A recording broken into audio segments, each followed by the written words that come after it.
घर चाहिए। रामपुर शहर में पूरव अपने परिवार के साथ रहता था। वैसे तो उसके परिवार में उसके पिता और भाई भी थे, पर वो अपनी माँ यामिनी और भाभी नंदिनी के ज्यादा करीब था और उन्हीं से खुलकर बात कर पाता था, और वो दोनों उसके मोटे होने के कारण उसे हर समय वजन कम करने की सलाह देती रहती थी। हे भगवान, आज तो मेरी जान ही निकल गई। अरे क्या हो गया देवर जी? पहले गिलास पानी पिलाइए, फिर बताता हूँ। ये ले पानी। आप बता क्या हुआ? अरे आपको पता है, कल कार खराब हो गई थी तो मैं ऑटो से ऑफिस गया था। अभी वापसी पर ऑटो वाले ने नुक्कड़ पर उतार दिया और वहां से पैदल चलकर आना पड़ा। हालत खराब हो गई। ओहो देवर जी, तभी तो हम लोग कहते हैं कि वजन कम कर लीजिए। नुक्कड़ कोई इतना दूर तो है नहीं कि वहां से चल के आने में आप हाफ जाए। हाँ, बहुत सही कह रही है बेटा।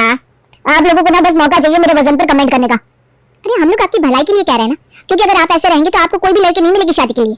ऐसा कुछ नहीं है, लड़की तो मिल जाएगी। फिलहाल मैं आराम करने जा रहा हूँ, वरना आप लोग यही बातें करती रहेंगी। ये बोलकर पूरव सोने चला जाता है। देवर जी को तो समझ में नहीं आता। आप ही बताइए कैसे मिलेगी कोई लड़की? मिलेगी, लेकिन इसके जैसी ही मिलेगी। दुबली पतली लड़कियों को तो इसका फोटो भेज चुके हैं, सब ने मना कर दिया है। अगले दिन वो लोग एक लड़की देखने जाते हैं जो कि पूरव के जैसी ही मोटी होती है। माँ, ये मुझे आप कहाँ ले आई हो? क्या मतलब? मतलब मैं इतनी मोटी लड़की से शादी नहीं करूंगा। कोई भी बहाना बनाकर मना करो और चलो यहाँ से। तेरा दिमाग तो ठीक है। अब चल रही हो या मैं अकेले जाऊं? यामिनी मजबूरन वहां से वापस आ जाती है। ये क्या था देवर जी? क्यों किया आपने ऐसा? तो आप क्या चाहती हो, मैं उस भैंस से शादी कर लूं? वो अगर भैंस है तो आप भी तो। मैं भी तो क्या? चुप क्यों हो गई? बोलिए बोलिए, मैं भी तो क्या? आप भी तो कोई सलमान खान नहीं है ना, इसलिए आपको उसे ऐसे रिजेक्ट नहीं करना चाहिए था। मुझे दुबली पतली बीवी चाहिए। माँ जी, देवर जी क्या बात कर रहे हैं? अब मैं ना हंसने लगूंगी बहुत तेज। कंट्रोल कंट्रोल, मैं समझाती हूँ उसे। आप ही समझाइए, क्योंकि अगर मैंने सच बोल दिया तो इनको बहुत बुरा लग जाएगा। बेटा, रंग रूप और शारीरिक बनावट में क्या रखा है? इंसान का स्वभाव अच्छा होना चाहिए। नहीं नहीं नहीं, मुझे स्लिम ट्रिम और सुंदर लड़की चाहिए। यामिनी और नंदिनी दोनों ये बात सुनकर अपना सिर पकड़ लेती है। पूरव की जिद पर कुछ दिन बाद वो लोग एक बहुत ही सुंदर लड़की के घर रिश्ता लेकर जाते हैं, पर वहां भी वही होता है जिसका उन्हें डर था। नमस्ते, कैसी हैं आप? मैं तो अच्छी हूँ, लेकिन आपका लड़का नहीं आया। जिसको शादी करनी है उसे तो लेकर आना चाहिए था। मैं ही लड़का हूँ। क्या? मम्मी, मैंने आपको बताया था कि मुझे मोटे लड़के बिल्कुल पसंद नहीं है, फिर आपने इन लोगों को क्यों बुलाया? मैं मोटा नहीं हूँ, तगड़ा हूँ। आईना देखिए जाकर, आप मोटे ही हैं। और मुझे माफ करिए, आप लोग प्लीज जाइए, ये रिश्ता नहीं हो सकता। ऐसे मुंह पर रिजेक्शन सुनकर पूरव का तो दिल टूट जाता है। उसे बहुत बुरा लगता है। वो वहां तो कुछ नहीं बोल पाता, लेकिन घर पर जाकर अपना गुस्सा उतारता है। कोई भला इतना बदतमीज कैसे हो सकता है? हम लोग उसके मेहमान थे और उसने हमारी इतनी बुरी बेइज्जती करी। थोड़ा सा हेल्दी हो तो क्या रिजेक्ट कर देगी? अरे देवर जी, आप गुस्सा मत करिए। वो लड़की तो थी ही बदतमीज, जाने दीजिए उसे। अच्छा हुआ ऐसी लड़की हमारे घर की बहू नहीं बनी। हाँ, और नहीं तो क्या, ये अगर हमारे घर में आ जाती तो हमारा घर जहन्नुम बन जाता। अच्छा देवर जी, आप ये देखिए, ये कपल कितना प्यारा है। ये लोग अच्छे लग रहे हैं ना? अच्छे तो लग रहे हैं, पर आप ये मुझे क्यों दिखा रही हैं? मैं आपको ये दिखाना चाहती हूँ कि ये लोग एक जैसे हैं तो देखने में अच्छे लग रहे हैं ना। कपल वही अच्छा लगता है जिसमें दोनों लोग एक जैसे हों। मतलब पतले हो तो दोनों पतले हो, तगड़े हो तो दोनों तगड़े हो, लंबे हो तो दोनों लंबे हो, छोटे हो तो दोनों छोटे हो। आप मेरी बात समझ रहे हो ना? नहीं, मैं आपकी इस बात से बिल्कुल इत्तेफाक नहीं रखता। मेरा मानना है कि कपल में वैरायटी होनी चाहिए। अभी सोचिए कि मैं थोड़ा तगड़ा हूं, अगर मैं तगड़ी ही लड़की से शादी कर लूंगा तो हम दोनों लेजी हो जाएंगे। एक को तो फुर्तीला होना चाहिए ना। नंदिनी जो लॉजिक लगाकर पूरव को समझाना चाह रही थी, उस लॉजिक की तो पूरव ने चिता ही जला दी। अब उसके पास कहने के लिए कुछ नहीं था। माँ जी, अब आप ही कुछ समझाइए, मेरा तो दिमाग काम नहीं कर रहा। तुझे वैरायटी चाहिए ना, तो तू पतला हो जा और मोटी लड़की से शादी कर ले, वो ज्यादा आसान होगा बेटा। और वैसे भी ना मोटे होने के सिर्फ नुकसान ही है। मैं मोटा नहीं हूं, मैं तगड़ा हूं। हाँ हाँ, वही, तगड़े होने के कुछ नुकसान है बेटा। पर मुझे वैरायटी नहीं चाहिए, मुझे दुबली पतली और सुंदर बीवी चाहिए। अच्छा ठीक है, पर फिर भी तगड़े होने से नुकसान तो है ही ना। है पत्नी बीवी तो तुझे पतले होकर भी मिल जाएगी। क्या नुकसान है माँ जी, ये तो बताइए। देखो, जो तगड़ा होता है उसके बच्चे भी तगड़े होंगे, है ना। पर तगड़े बच्चे शुरू में तो अच्छे लगते हैं, फिर बाद में सब उनका मजाक बनाते हैं। अरे लोगों को तो कुछ ना कुछ कहना होता है, वो कहते रहेंगे। लोगों का मुंह थोड़ी ना बंद किया जा सकता है। लेकिन बच्चों के दिमाग पर इस सब का बहुत बुरा असर पड़ता है। ओहो, इसीलिए तो मैं दुबली पतली लड़की से शादी करना चाह रहा हूँ, ताकि हम दोनों के जीन्स मिलकर एक दुबला बच्चा पैदा करे। ये सुनकर यामिनी का मुंह भी बंद हो गया। नंदिनी, हम लोग तो इसे नहीं समझा सकते। मुझे लगता है हमें इसके किसी दोस्त से मिलना चाहिए, शायद ये दोस्त की बात मान ले। ठीक है माँ जी, ऐसा ही करते हैं। वो लोग अगले दिन पूरव के दोस्त को मिलने बुलाते हैं। वो जब आता है तो उन दोनों का मुंह खुला का खुला रह जाता है, क्योंकि वो भी पूरव की तरह मोटा था। माँ जी, ये तो पूरव से भी बढ़कर है, इससे क्या बोलेंगे हम लोग? अरे चुप करना, वो सुन लेगा। नमस्ते आंटी, बताइए कैसे याद किया आपने मुझे? अरे नहीं बेटा, कोई खास बात नहीं, बस पूरव के लिए लड़की ढूंढ रहे हैं, तो तुम्हारी नजर में कोई हो तो बता देना। जी जरूर आंटी। उससे कुछ भी कहने का कोई फायदा नहीं था, इसलिए वो लोग उसे नाश्ता कराते हैं और वापस भेज देते हैं। थोड़ा और समय ऐसे ही गुजर जाता है और फिर फाइनली उन लोगों को एक पतली और सुंदर लड़की मिलती है, जिसके घर वो लोग रिश्ता लेकर पहुंच जाते हैं। नमस्ते, मेरा नाम पूरव है, आपका नाम क्या है? जी मेरा नाम रितु है। आप बहुत सुंदर हैं। थैंक्स, आप भी काफी हैंडसम हैं। रितु बेटा, आपका नाम तो बहुत प्यारा है। थैंक्स। अरे बात बात पर थैंक्स ना बोलो, जा आप लोग अकेले में बात कर लो। जी आंटी जी। रितु और पूरव जब अकेले में बात करके वापस आते हैं तो यामिनी पूछती है, तो क्या सोचा आप दोनों ने? मुझे तो मंजूर है। मुझे भी मंजूर है, लेकिन मेरी कुछ शर्तें हैं। शर्तें? कैसी शर्तें? जी बताती हूँ। पहली शर्त तो ये है कि आप अब से पैदल चलेंगी, चाहे आपको जहां भी जाना हो। क्या पैदल? वो भी हर जगह? जी हाँ, पैदल, वो भी हर जगह। और दूसरी शर्त यह है कि अब से आपको सात्विक भोजन करना होगा, क्योंकि मेरे घर में मैंने हमेशा सात्विक भोजन ही खाया है। अच्छा ठीक है। और आखिरी शर्त यह है कि आपको मेरे साथ जिम जाना होगा, वो भी रोज, क्योंकि मैं जिम फ्रीक हूँ और मुझे हस्बैंड भी ऐसा चाहिए जो जिम जाता हो। हे भगवान, ये सारी शर्तें कैसे मान पाऊंगा? पर अगर मैंने ये शर्तें नहीं मानी तो इस जैसी खूबसूरत लड़की मुझे दोबारा शायद कभी नहीं मिलेगी। क्या करूं क्या करूं? क्या हो गया देवर जी, कहाँ खो गए? बताइए, आपको ये शर्तें मंजूर है कि नहीं? हाँ, मुझे मंजूर है ये तीनों शर्तें। अब से मैं पैदल चलूंगा, सात्विक भोजन करूंगा और जिम भी ज्वाइन करूंगा। अरे वाह, ये तो बहुत अच्छी बात है। मुझे डिसिप्लिन लोग पसंद है, तो अगर आप भी डिसिप्लिन निकले तो हमारी शादी हो जाएगी। ऐसा है तो मैं डिसिप्लिन बनकर दिखाऊंगा और हमारी शादी जरूर होगी।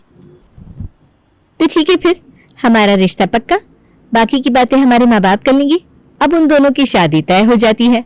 पूरव बहुत खुश होता है। फिर एक दिन, अरे माँ, इतने दिन हो गए, आपने चिकन नहीं बनाया? क्योंकि शादी करने के लिए तुझे सात्विक खाना खाना है बेटा। अरे हाँ, अच्छा हुआ आपने याद दिला दिया, वरना मेरी तो वाट लग जाती। तभी रितु का फोन आता है। अरे रितु का फोन आ रहा है। अरे तो घबरा क्यों रहा है, उठाइए ना। हेलो, कैसी है रितु? मैं ठीक हूँ, मुझे आपसे मिलना है, आप घर आ जाइए ना। आज? हाँ, आज, अभी, इसी वक्त। अच्छा ठीक है, मैं आता हूँ। पूरा फोन रखकर खुशी से कूदने लगता है। क्या बात है, आप इतने खुश क्यों हैं? रितु ने मिलने के लिए बुलाया है। अरे तो ये कार की चाबी कहाँ लेकर जा रहे हैं आप? आपको याद है ना, आप सिर्फ पैदल चल सकते हैं। अरे हाँ, मैं तो भूल ही गया था। अच्छा हुआ आपने याद दिला दिया, अगर आप दोनों नहीं होती तो मेरा क्या होता? वही होता जो सलमान खान का हुआ। पूर्व अपने घर से निकलता है और रितु के घर के लिए चल पड़ता है। रितु का घर वहां से 5 किलोमीटर दूर था। वो वहां पहुंचते पहुंचते पूरी तरह से थक कर चूर हो जाता है। तुम आ गए, आओ पूरव। बस आ ही गया, वरना मुझे तो लग रहा था कि मैं रास्ते में ही निपट जाऊंगा। कुछ भी ना बोलो। अरे सच में, मेरी हालत देखो ना। हाँ, वैसे तुम्हारी हालत तो काफी खराब हो गई। तुम बैठो, मैं तुम्हारे लिए चाय पानी और खाना लेकर आती हूँ। रितु सबसे पहले पूरव को पानी पिलाती है, उसके बाद चाय लाकर देती है, पर वो चाय तो बिल्कुल फीकी थी। इसमें तो चीनी नहीं है। हमारे यहाँ ना बिना चीनी की ही चाय पी जाती है। चलो फटाफट पी लो, फिर खाना भी खाना है ना। पूरव जैसे तैसे चाय पीता है और उसके बाद सात्विक खाना खाता है। अच्छा मैं चलता हूँ रितु। ठीक है, फिर आना। हाँ, लेकिन जाने से पहले एक रिक्वेस्ट करना चाहता हूँ। मैं बाकी सारी शर्तें मानने को तैयार हूँ, लेकिन प्लीज ये पैदल चलने वाली शर्त वापस ले लो ना। नहीं नहीं नहीं, ऐसा नहीं हो पाएगा। अगर शर्त वापस होगी तो रिश्ता भी वापस हो जाएगा। अरे नहीं, प्लीज ऐसा मत करो। ऐसा नहीं हो सकता कि मैं पैदल की जगह साइकिल से आ जाऊं। ठीक है, साइकिल चला सकते हो। Thank you so much. अब पूरव बहुत खुश होता है कि उसे शर्त में छूट भी मिल गई और रिश्ता भी नहीं टूटा। अब वो साइकिल चलाना शुरू करता है और उसे साइकिल चलाने में मजा भी आता है। बचपन के बाद से अब साइकिल चला रहा हूँ। मैं तो भूल ही गया था कि साइकिल चलाना कितना मजेदार होता है। रितु ने तेरे अंदर का बच्चा जगा दिया। हाँ सही कह रही हो माँ। रितु ने बच्चा जगाया है या आशिक? हाँ ये भी कह सकती हो, मेरे अंदर का आशिक भी जाग गया है भाभी। पूरव को अब रितु की शर्तें पूरी करने में मजा आ रहा था। वो दिन भर खूब साइकिल चलाने लगा, हमेशा सात्विक भोजन खाने लगा और रोज शाम में जिम भी जाने लगा। उस मोटे को देखो, कैसा गेंडे जैसा लग रहा है। लोग मेरा मजाक बना रहे हैं, मैं जा रहा हूँ। अरे लोग तो कुछ भी कहते हैं, उनका मुंह थोड़ी ना बंद होता है। आप चाहे अच्छा करो या बुरा। पर मुझे शर्म आ रही है। आप इतने कमजोर हो क्या? लोगों की दो बातों से हार मान जाओगे? नहीं, लेकिन मैं ये बेइज्जती नहीं झेल सकता। ठीक है तो जाइए, ये रिश्ता भी भूल जाइए। ये सुनकर पूरव में एक अलग सा जोश आ जाता है और वो फौरन वापस आकर फिर से एक्सरसाइज करने लगता है। ये हुई ना बात, आप मेरे होने वाले पति हैं। जब मुझे आपके साथ जिम करने में कोई शर्म नहीं आ रही तो भला आपको क्यों आ रही है?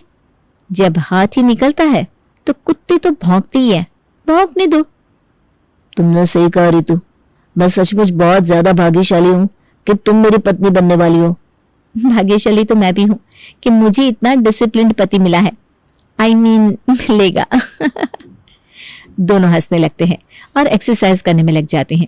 उसके बाद वो किसी की बात पर ध्यान नहीं देते। वो दोनों एक दूसरे से बहुत खुश थे।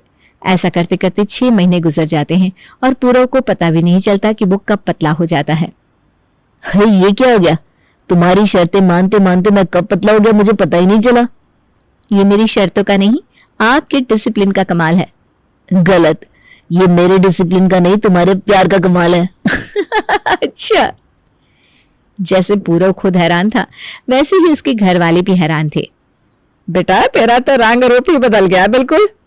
सच में देव जी, आप तो किसी हीरो से कम नहीं लग रहे हो। आपको याद है आपने कहा था कि मैं भी कोई सलमान खान नहीं हूँ। अब बताइए मैं कौन सा हीरो हूँ? अब तो आप अंग्रेजी फिल्मों के हीरो लग रहे हैं, रायन गॉसलिंग। इतना ज्यादा भी मक्खन नहीं लगा रहा था। इसी के साथ वो उन लोगों को सेहत पर ध्यान देने और जिम ज्वाइन करने की सलाह भी देने लगता है। माँ देखो, आपका भी पेट कितना बाहर आ रहा है, आपको भी अपनी सेहत का ख्याल रखना चाहिए। जिम ज्वाइन कर लो ना, नहीं तो जुम्बा कर लो। सुन रही है नंदिनी, कल तक जिसे सेहत के साथ से कोई मतलब नहीं था वो आज मुझे सेहत बनाने के लिए कह रहा है। देख रही हूँ माँ जी और सोच रही हूँ कि ये बदलाव कैसे आया। कैसे क्या, यह सब आशिकी का असर है। और आप लोग कुछ भी ना बोलो, ऐसा कुछ नहीं है। ऐसा ही है बेटा। वैसे एक बात अच्छी होगी, अब इनके बच्चे ना बड़े खूबसूरत होंगे। हाँ, अब मजाक बनाना तो दूर की बात, लोग तो इससे जलने लगेंगे। जाओ, मैं आप लोगों से बात नहीं करता। कोई और मजाक बनाए ना बनाए, पर आप लोग तो बना रहे हो। अरे नहीं नहीं, हम मजाक नहीं बना रहे, हम तो तारीफ कर रहे हैं देवर जी। पूरव भी समझ रहा था कि क्या चल रहा है। वो चिढ़ने की एक्टिंग कर रहा था पर अंदर ही अंदर एंजॉय भी कर रहा था। अब कुछ दिन गुजरते हैं और पूरव की शादी रितु से हो जाती है। वो बहुत खुश था। Thank you so much Ritu. Thank you किस लिए? मुझे चुनने के लिए। पहले मैं अपने आप को मोटा कहलाना भी पसंद नहीं करता था, पर अब ये एक्सेप्ट करता हूँ और कह सकता हूँ कि मैं मोटा था और तुमने इस मोटे को चुनकर बहुत एहसान किया है, इसलिए थैंक यू सो मच। क्या आप भी? मैंने मोटे को नहीं चुना है, मैंने मोटे को पतला बनाकर चुना है। आपको क्या लगता है वो 3 शर्तें क्या थी? वो आपको पतला करने की ट्रिक्स ही तो थी। क्या? और नहीं तो क्या। और आपको थैंक्स बोलना है तो अपनी भाभी को बोलिए। भाभी को क्यों? क्योंकि ये सारा प्लान तो उन्हीं का था। दरअसल मैं तुम्हारी भाभी की स्कूल फ्रेंड हूँ। उन्होंने मुझे तुम्हारे बारे में बताया और तुम्हारी पुरानी फोटो भी दिखाई थी जिसमें तुम बहुत फिट थे। तो उन्होंने मेरे सामने तुम्हारी शादी का प्रपोजल रखा और कहा कि मैं तुम्हें पहले जैसा बना दूं और शादी कर लूं। मैंने हाँ कर दी। Are you serious? ये सब सुनकर पूरव हैरान रह गया। उसे यकीन नहीं हो रहा था, पर साथ ही उसे खुशी भी हो रही थी कि उसके घर वालों ने उसके लिए इतना कुछ किया।